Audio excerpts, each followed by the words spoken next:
You're listening to the AFTERBUZZ TV network, now the largest new media platform on the web, and your #1 source for after-show entertainment. Very good, Keith.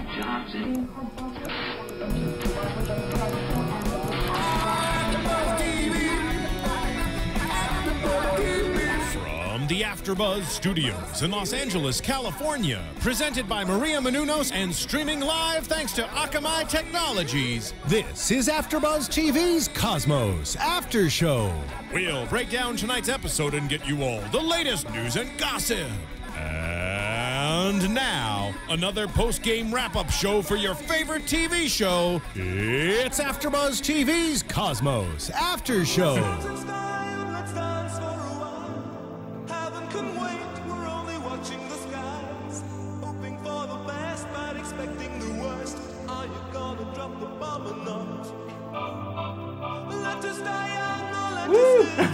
I'm sorry, I was just getting so enraptured into the song. No, here. no, keep going.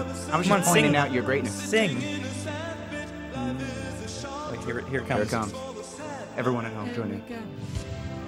No. Nope, not yet. Oh, Marissa. Alright, anyway.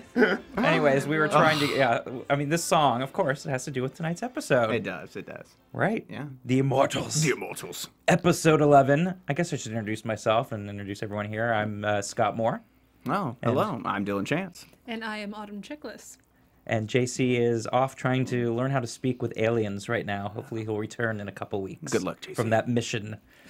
But yes, episode 11, we're only 2 episodes left in this season. Only 2 to go.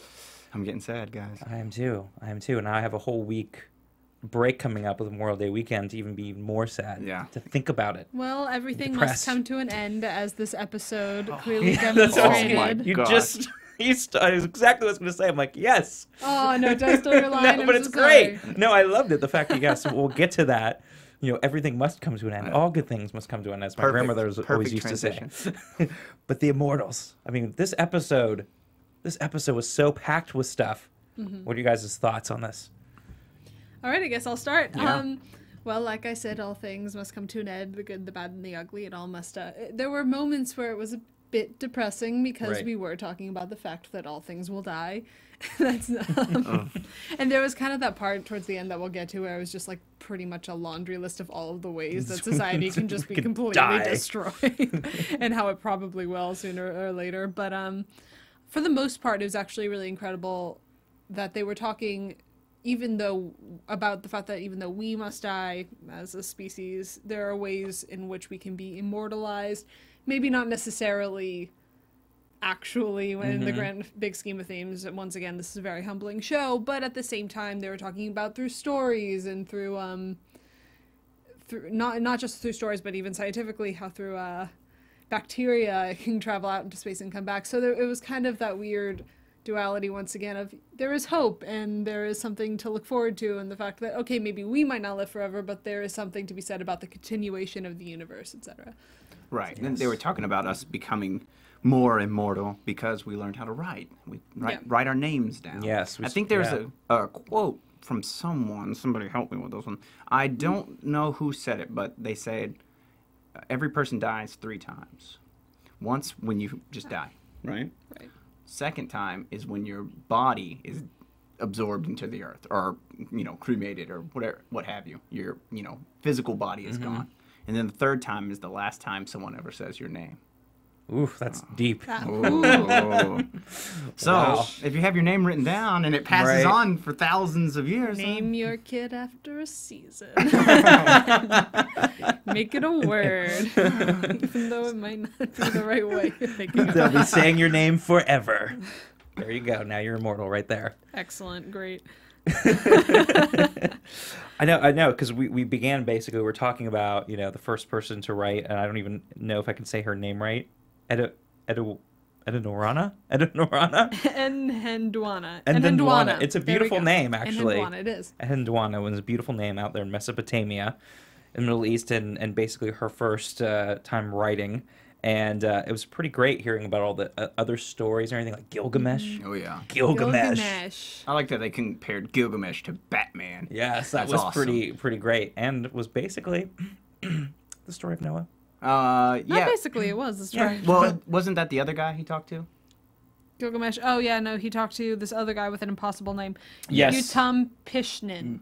That is the guy who was Utum Noah. Pishnin. No, right? he wasn't No. Noah. He told him. He told was God in this story. Yes. He instructed him to build an ark. Pishtim I did. see. Yes. Yes, instructed him to build an ark before Right. there was a great flood coming, and we know the rest of the story. Mm-hmm.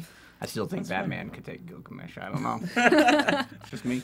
You would. You want to know because you've got your Batman Shirt on. Yeah, I was gonna say not even that, but you got your. Don't tell anyone. You got the costume hanging up in the back of your closet too. It's actually in the back of my car, so always ready. Always ready for action. By coming to this, You think I'm joking? No, I know you're not. No, No, he's not. I I'm, saw it. I'm laughing with you. Yeah, but coming back to stories and immortalizing things through stories. Here you have, I mean, obviously he was drawing a parallel to the fact that there are myths that have been going around since really the beginning of recorded history. Yeah. And obviously we change them and alter them depending. So, yeah, in this case, we have the story of Noah, or the myth of Noah, as he called it. And obviously different people have their different interpretations as to the validity of it and or where it originated from. But it is, despite whatever you believe, you can't deny the fact that this is a powerful story that has traveled on for however many generations down through just verbal writing, and then obviously through actual written word, and et cetera, et cetera. So it's incredible how powerful, whether you believe it or not, how powerful story and myth is, Right. and how Absolutely. it does immortalize people in this way. I mean, the story of Noah, people know him across the world still, and we don't even know if that actually So, happened. how old is the story of Noah? Before this 1,000-year gap. Before. I know before the 1,000-year gap. I know. Well, it can't be much more than several thousand years old. So let's say 3,000 or 4,000 years old, Right. right? So I guess in 3,000 or 4,000 years, Batman will be in the Bible. Oh, It's gonna be You awesome. had to go there. It's gonna be great. The gospel according to Batman. I would follow that gospel, honestly. Whoa. Wow. I don't know what that I was like, what? Batman's irresponsible? No. No, absolutely no, not. he shame. is not. And then he brought it back to the fact that we ourselves are our own written code, and Right. compared it to DNA. And that's and right. That you had a good segue about, where did we come from? Mm-hmm. Where did that happen? Who wrote our code? Who wrote our code? Whose right. tweet are we? Yes, exactly. And the answer is nobody knows. Nobody does know. Be scared. Be very scared. So they were talking about our DNA. What? It's 4 letters, right? Yes. And each word in the DNA, the sequencing, Is is 3. 3 letters. Right. Now, didn't they just come up They with did. another letter? Yeah. Didn't they? Right? No, a few. A few new letters, yes. That They're synthetically manipulated, made yet synthetically made, which I thought was letters. crazy. We can now manipulate DNA, which is scary. It is. That scares me. Yeah. It's Especially when terrifying, it's but it's pretty synthetic. cool. It's like, wow. We're gonna have they could make a whole living creature that is all letters that aren't in life right now. Right. That's what I'm saying. That's And- the crazy thing, that whole synthetic side of Creating it. life. We're getting Right. into some weird. We are. Yeah, weird shiz Well, over we've here. been getting into some But- weird territory for a long We have. time Yeah. now. It's getting real weird now. But going, kind of awesome. Anyway. but going back to what we were saying there about being copied and recopied for over what 3 billion years, 3 billion times. I mean, that's crazy. That and it is that whole code. I mean, everything. He's right. It's we're all masterpieces, but we've all been copied and recopied, and we're all individual and unique. And I think that's what's really the most It's fascinating a too. 3 billion year old game of telephone. Yeah, absolutely. Yeah. That's a Oh, great way dear. of putting it. Yeah, Mhm. but the fact that we're all different. Yeah. Not a single one has the same exact code. Yeah. And that's what's really cool, I think, when it comes down to it. Through all of that. So what do you guys think about, the whole mystery of not knowing where we come from? And then we get into the deeper stuff about all this. Did life evolve in a shallow pool? Yeah. Did it evolve down in the thermal vents next to volcanoes under the ocean? Or did it come from space? Right. I like that one. I do too. I like the third option. I also found it kind of because we're talking off camera about, you think about the stuff coming here, but you don't think about it leaving our planet right. and then Thinking coming back. back. I'm like, ooh, it's like crazy. That's pretty good. Space sex, all this so- back and forth. It's like it's like pollinating all these pollination. different places. I mean, it's kind of interesting. They even called it the seeds of life. Yeah. The seeds of life. What's really Isn't that interesting about that? Yeah, absolutely. It's incredible to think about. But he had that moment where he mentioned the fact that life can not necessarily be obliterated, but find its way back and pick up where it started, or start where it left off. It doesn't necessarily, which I mean is only partially true. Partially true, right? I don't know, but it's that kind of went into the whole theme of immortality, obviously, saying, okay, yes, it's true that at one point we will probably be completely obliterated from the face of the earth, and our civilization as we know it will be a ruin.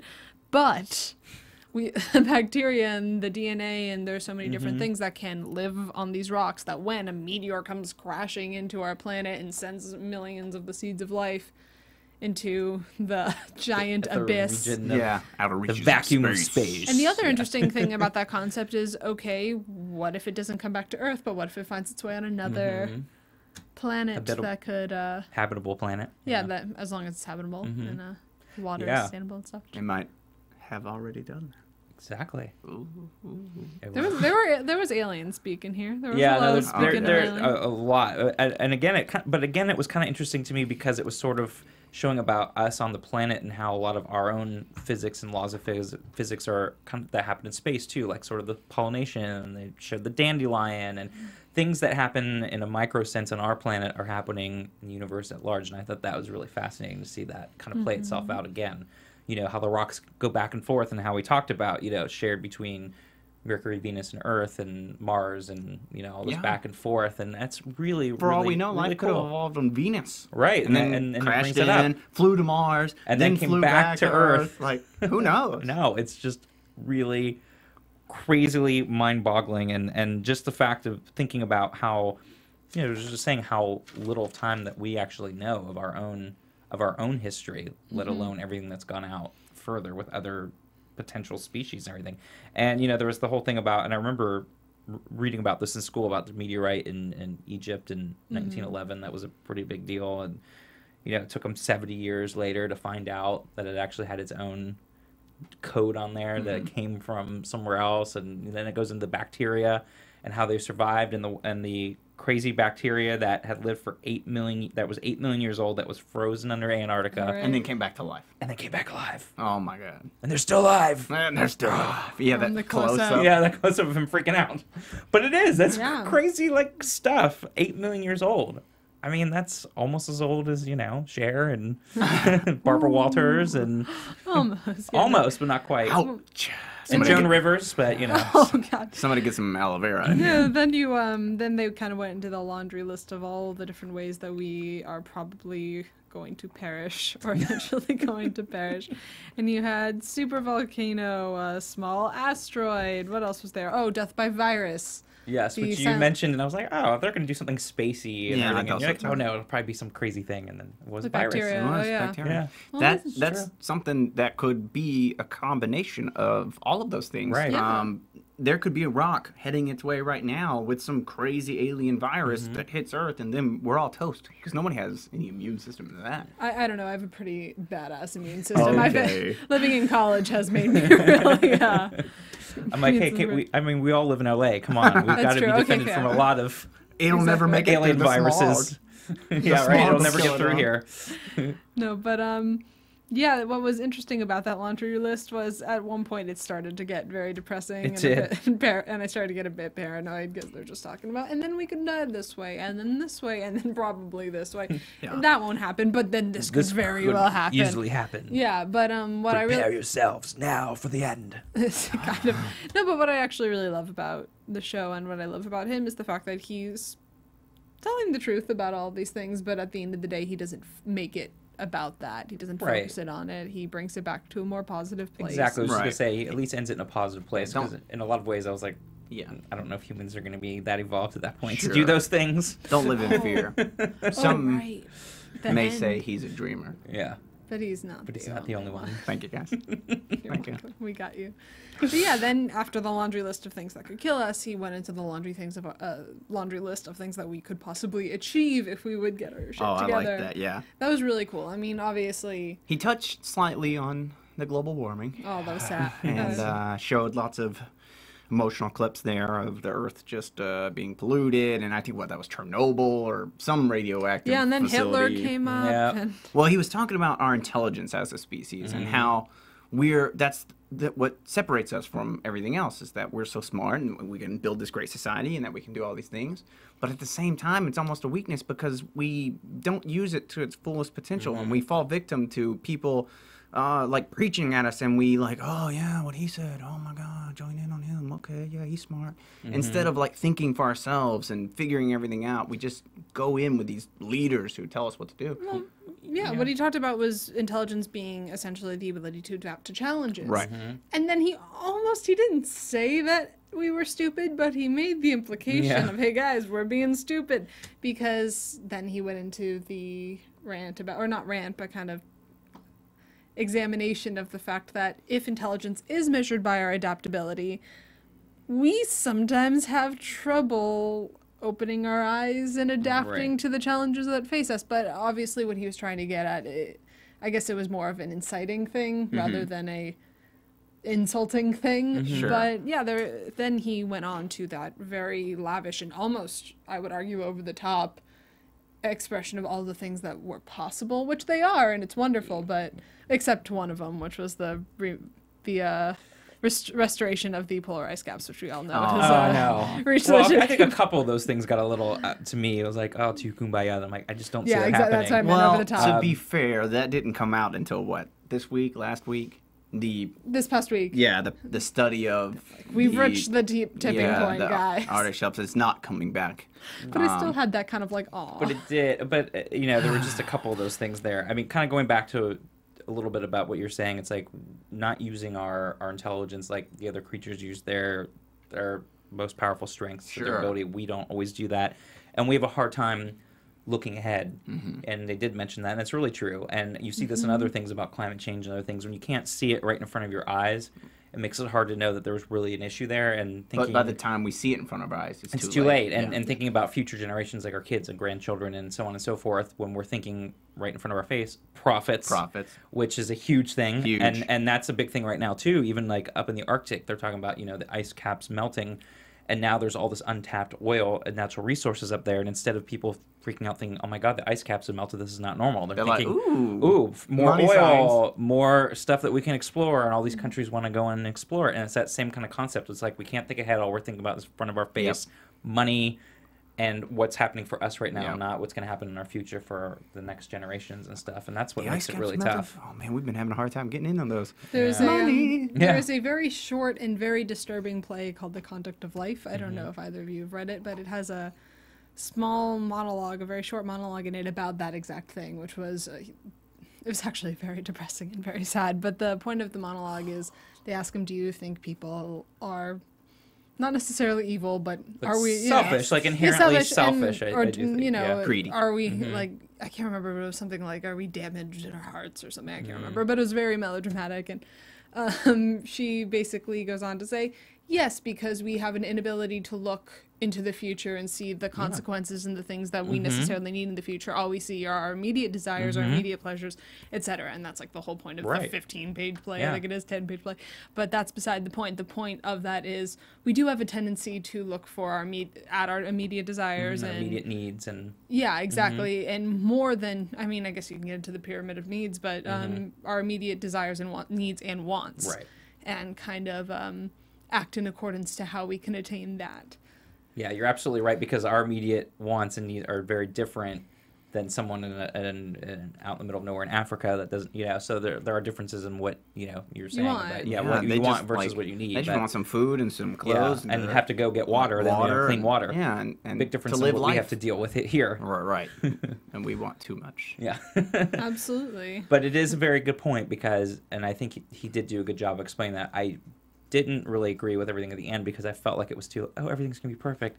We'll eradicate poverty. We'll all go together into outer space and be able to... Are we going to be able to bring the puppies? He said... That's what I know. Is it going to be like Noah's Ark? We're going to go back to Noah's Ark? Are we going to be able to bring all the animals with us too? Or are they just going to be lost here? That's the sad thing.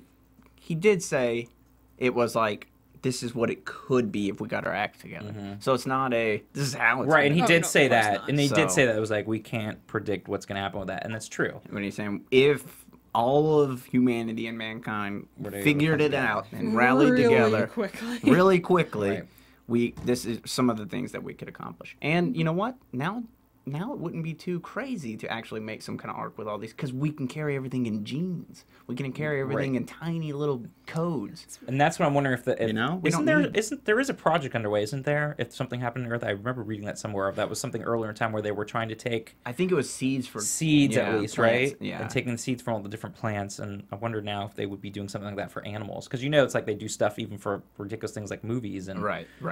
Are they doing the same type of things for animals? 'Cause I'm like, that'd be sad. No dogs or. Oh, they wouldn't abandon the animals because we're too selfish to abandon the right? animals. First of all of our pets, people would throw. I mean, you can get your pets cloned right now. Yeah. Seriously, but also obviously, the ecosystem would be very different wherever we decided to travel. But so crazy to think about all that stuff. I know, but animals are very necessary for our. I think for the existence. whole, yeah, exactly, the existence of what we, unless at this point, billions of years in the future, are we eating some kind of, you know, we talk about GMO and everything, are we eating completely fake foods? Are we like, you know, that we've made? Well, that's next. You can grow meat now. Yeah, so that's what I'm wondering. I like, do not want that. I know, that's what I'm saying, like if you're doing all, I know, I remember hearing about that, I was like, ugh. But, but, you know, that's the thing too, we talk about those type of things, was that what we're going to have in the future? All we're going to have is like things that we created. They're making like for astronauts like algae that grows in space, and you just eat algae all the time. It's going to be like the Matrix. Everybody's just eating like this mush with all your essential amino acids. Let me tell you something about algae. I took that freaking E3 Life or whatever. I had that moss stuff for a while because my mother insisted it was really good for me. To everyone who has E3 Life and enjoys it, I am totally, I'm not saying that you're crazy. I just couldn't down it. It was basically eating algae and I just could not stand it for more than 3 days. So if we're... Her body is not evolved. I am not evolved enough for that. So if we end up going into space and all we have to do is eat algae, I don't know if I'd be the one making it. I might be stuck on Earth with super all the animals. Yeah, with all the leftovers. Should we get to the science discovery portion, or are there more to discuss? Well, I wanted to talk about just going back into, because we were talking about all the alien life forms and everything, and I thought what was fascinating is the whole thing with, you know, the radio waves and the information that we're sending off in like Project Diana, that originally was the first interstellar. They pinged the moon. Which I thought was really crazy, and then the whole, what was the echo that made the bell toll sound? I mean, that was just... Yeah. And you do think about that. It's like, especially now, like the amount of information that we have on radio waves and TV that's just been broadcasted out. And you even think about that, like sometimes when you're driving out in the middle of nowhere on a cold night and you get, you know, the reception of other radio stations out there, and it goes further. You think about that, and it's just like, that's all just bouncing out into space. And you think now, what did he say, like 6 trillion miles worth of radio waves have gone out every year now. For the last 70 years since the beginning of when we started doing radio. And you're thinking about that, and you did bring a good point kind of off track, like what if there are life forms now that are picking up on things like I Love Lucy, or things like, you know, from the 20s and 30s that are now just reaching these places. Do we get residuals for that? I know, right? I mean, isn't that fascinating when you think about it? Because now they've traveled so far out to this other, wherever this communication of these life forms may live, that can pick up on it, or just now getting our first stuff from like the 20s and now have a thought in their head of like what we are on this planet. Right. I don't know if you guys ever watched Futurama, but they made that joke in Futurama with the aliens. What is it? Persicron 8 or something. Omni-Persicron 8 or something like that. Where they were watching, what was it? The something female lawyer. Oh yeah, I know. I'm trying to remember. I know this was a while ago, and I'm trying to remember it. Yeah, and it was so far in the future, but Fry had messed it up. Yeah, but anyways, no, but it's true. It's like that same thing, and then. You know, and then he brought up a good point, like, what if they use a whole different communication method and we have no idea, we've never been able to pick up on it.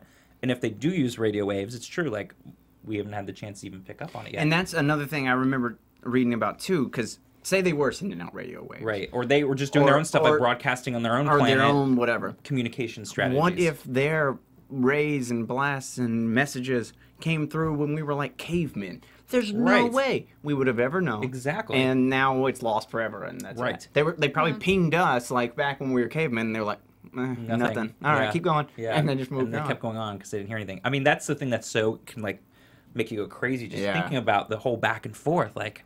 What's going on? Is their life? Epic game of phone tag. Yeah, we're just missing each other. Yeah, because of the distance. And the type of technology and where you could be. I mean, it's just crazy. Even with our technology, we can only listen to like one like little portion of space at a time, and then it's like, so what if we're listening here and the message is going by like this? Yeah. Oh man, we just missed I know, it. like, because he even said, like, the whole thing, even with the Project Diana and the parts that didn't reach the moon are still traveling out Right. there. I mean, But it's that kind of crazy stuff. I did read somewhere that radio waves and these signals, broadcast signals, going out into space do break down after a certain point, and that they may be 70 light years out there, but I think there's a point where they break down to where, say they are 70 light years away, it would just be like a static signal. It wouldn't be the full thing. So even if they heard that, they'd be like, could just be cosmic background noise, and then dismiss it. Yeah, because that's what I was thinking too. Like, what if it's the same thing? Like, we were getting just static, and we never knew that it was actually because we have coming picked from up somewhere. we have picked up cosmic background noise, and we have just thought like, oh, that's just like a sound of some radio wave. Yeah, I think they've said conspiracy theory. They've said that like some things out in space give off radio waves. Right. Yeah. Like certain anomalies or whatever. Yeah, and so they just go, well, cosmic Every time background. you turn on your radio, zzz, Yeah. Right, that could be noise. something. You never know. And I then we mean, miss that's it. the thing that's so, I guess, crazy, and I love to hear people's feedback out there, because that is, that could go on for days, and then even tripping your mind even more is like, what if we're just a creation of some alien life form that created this universe? Like an ant farm? Yes, like Or just like for in their own fun, and they know, and they're here, and they know, they exist, and that's sort of where the whole God thing came from at the very beginning. Like in the movie Prometheus. Creation, yeah. Like, just, what if that's a whole thing, too? Could that be a possibility? Yeah. Maybe Anything's possible. God is an alien Whoa. that's created this for their own pleasure and fun. It's like in Men in Black. When Well, they're I playing mean- with the marbles. Oh, yeah, with the marbles. I remember that. Yeah, I mean, they've joked about that even with God, as just being like this kind of, oh, he just made the planet for fun and is just watching everybody do their crazy stuff. I mean, that's the thing that even brings you to a whole other level, let alone if, there's just other life forms out there, they're trying to get in touch with us. And I guess that's what the Voyager 1 spaceship's for, right? Good luck out there. Out there in the outer regions, just left our solar system, got that good 70s music and everything going on. Oh, and they'll be- no. Oh, no. No, there's aliens some will good find. ones. It's going to be groovy. It's going to be very groovy. Speaking of groovy. Oh. Speaking of groovy and never leaving the universe without it. Nice transition. I know, I've got my American Express wherever I go, Ooh. outer space or not. What about you guys, right? Absolutely.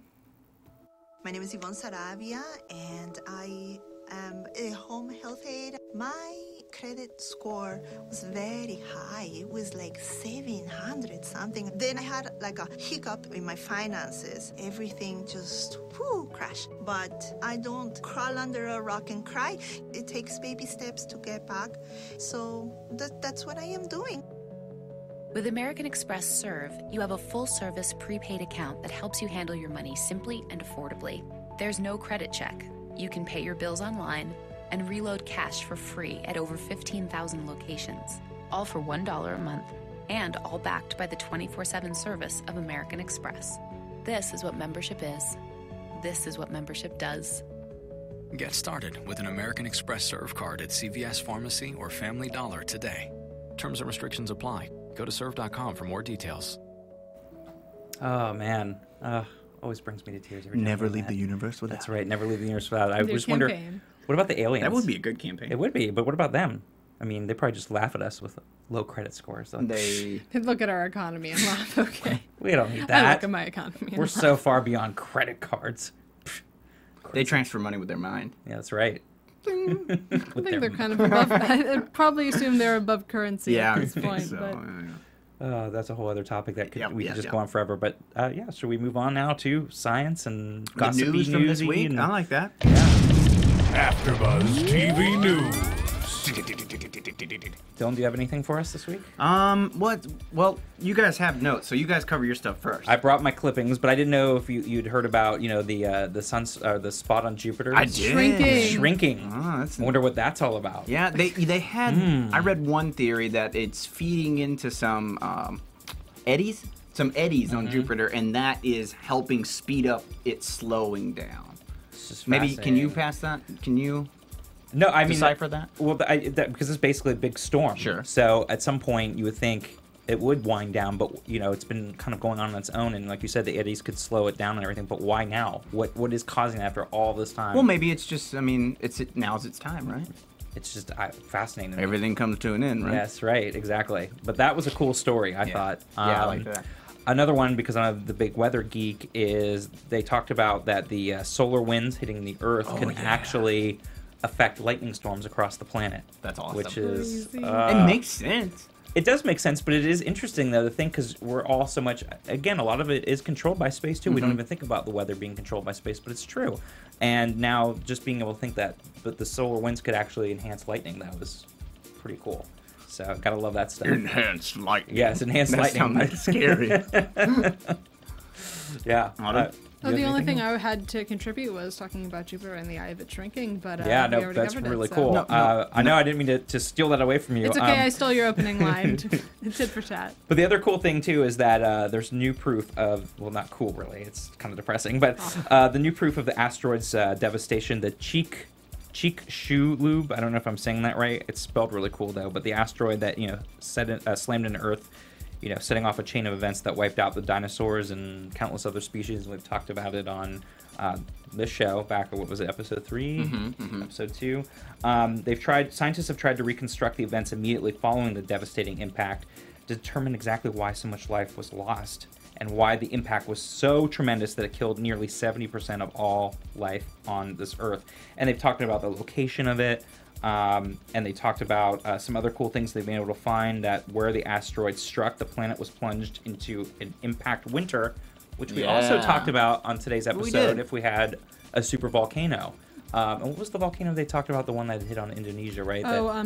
Toba? Is that Toba? That basically had 5 years of volcanic winter, brought like freezing temperatures all the way down the tropics. Winter is coming. The that smoke, is Game of Thrones stuff. There we go. The smoke hazed out. Which is pretty crazy.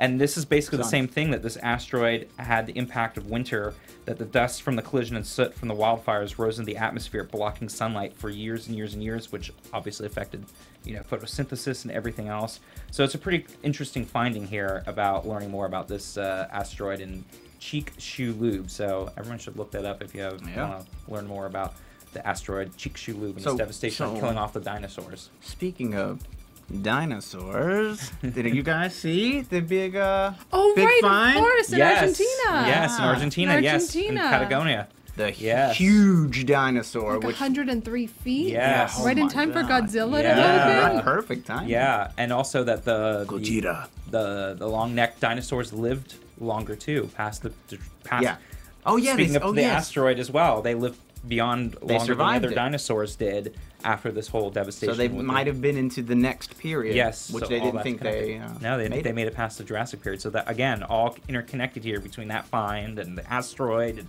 the long-necked dinosaurs and so much stuff. Science is awesome, guys. It really is. Love it. I mean, it's something new every week. So there you go. Oh man, next week. Next week. Well, 2 weeks from now. 2 weeks from now. And now, your AfterBuzz TV. Next week we're all going to be sitting by the beach drinking margaritas. It's Memorial Day weekend. That's how we celebrate the start of summer here. But we got to come back in for Cosmos, because I'll tell you what, next week I'm coming back furious. I'm coming back enraged. You'll be here by yourself. What? We're not doing this? No, there's no Cosmos next week. I thought it was next week. 2 weeks from now, June 1st. Oh, that's what God, I'm saying. We're skipping. off for Memorial Day weekend. I'm not off. I got to work, so I thought everybody else had to work too. Jeez. I'll probably have to work too, actually. Work. Crazy. Bunch of lazy I'm like bums. an alien. I've moved beyond work. I don't even use currency anymore. That must be nice. It is, actually. Teach me your ways. Okay, well, anyways. Then next week I'll get a break, and I'll prepare to be even build the more rage.